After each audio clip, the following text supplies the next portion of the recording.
cet atelier auprès de ma machine à imprimer, qui est une machine typographique, nous racontons l'histoire des typographes et de leur caractère. Et qui n'est pas facile, parce que le caractère d'un typographe est toujours un peu sophistiqué. Surtout que, comme c'est des gens qui utilisent, comme je le disais, des caractères, que le caractère est vivant, qu'on dit toujours que ça a un corps, que ça a un œil, que ça a des jambages, que tout ça c'est bien, mais il y a une approche, et que quand c'est bien présenté, un caractère, c'est amoureux de l'encre. Donc ça fait partie d'un vocabulaire qui est très proche de l'humain et donc de l'humanisme par définition, ce qui fait que la naissance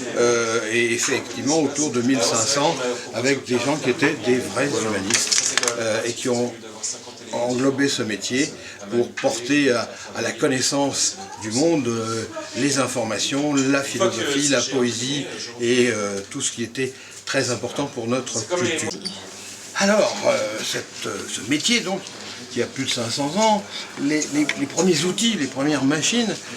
sont venus un peu d'une chose très particulière, c'est que l'inventeur, celui qu'on appelle Gutenberg, était un fin gourmet et surtout il adorait le vin. Et donc, en adorant le vin, il allait le boire. Et un jour, il a découvert que le pressoir, le vieux pressoir en bois, aurait pu faire une parfaite machine à imprimer, ce qu'il a fait le lendemain avec un menuisier. Ce qui fait aussi que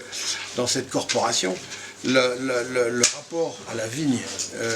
au vin et à la culture, on n'est pas, attention, les gros buveurs, mais on dit simplement que c'est un métier lié parce que, par exemple, on utilise du papier qui est un format à raisin, qu'entre chaque petit texte, on met une petite image qu'on appelle une vignette, qui était une feuille de vigne, que les premiers papiers imprimés un peu fortement étaient foulés, donc il y avait un foulage. Tout ça participe du vocabulaire commun de ces deux métiers. Et puis de plus, on avait parmi nos clients, des gens comme Rabelais ou comme Clément Marot, qui, Dieu sait, savaient magnifier cette histoire. Donc pour ça, c'est assez amusant de s'apercevoir que ces machines qui ont été en bois pendant près de 300 à 400 ans ne vont devenir beaucoup plus solides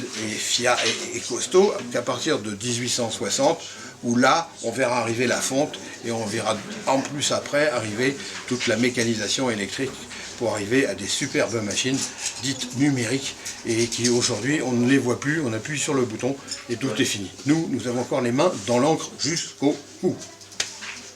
Alors aujourd'hui, quelle est la réalité de métiers comme le nôtre, qui est un métier très ancien? Eh bien, c'est une réalité qui est importante pour nous parce que c'est de transmettre aux plus jeunes. C'est ce qu'on fait là en ce moment avec l'école Intuitlab, c'est de transmettre cette culture, et avant tout la culture, parce que ces jeunes gens sont tout à fait compétents dans le domaine informatique, mais nous, on a aussi derrière nous toute notre histoire. Et cette histoire, c'est une histoire de passion, c'est une histoire